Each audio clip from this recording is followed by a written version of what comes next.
Landwirt.com, the online marketplace for agriculture.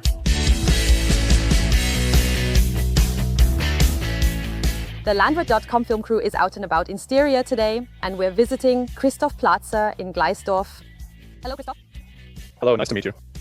Kristof, you submitted your do-it-yourself project to us a few months ago, and now we're standing in front of a vintage tractor, but you didn't build this one yourself.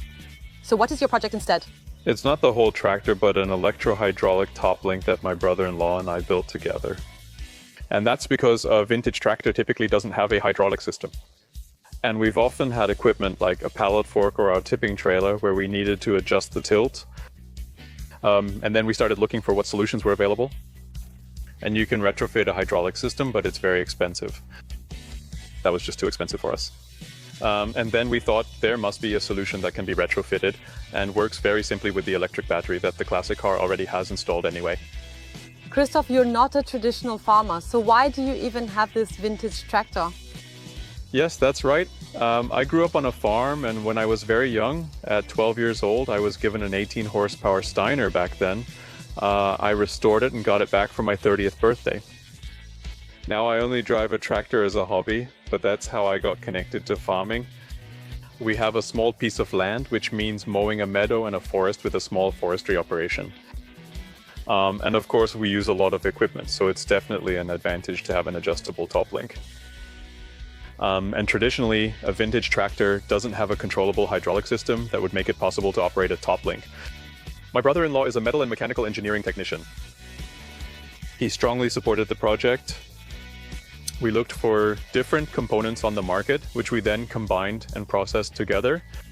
And from that, a top link was created that can be operated electrically with a button and uses the port electronics, meaning the 12-volt battery from the vintage car.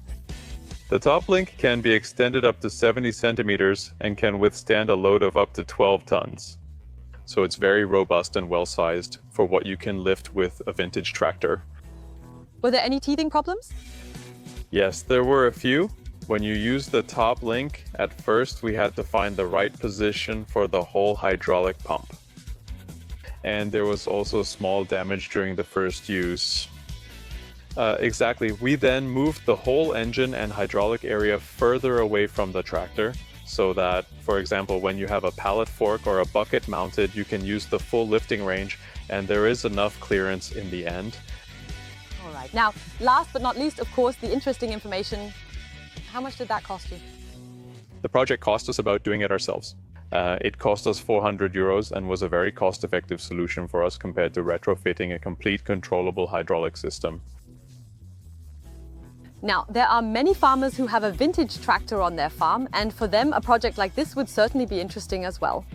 Are you planning to bring this to the market in the future? Yes, actually, we're currently considering that. So far, we've received very positive feedback from everyone I've shown the project to. And we're currently considering bringing the product to market as well. We will inform people on Landwirt.com when the time comes. Yes, that sounds great, of course. That means we can continue to be excited. Thank you so much, Kristof, for presenting your project. And dear farmers, you heard it, stay up to date on Landwirt.com. And if you have also completed a project, feel free to send it to us. The film crew is always on the move.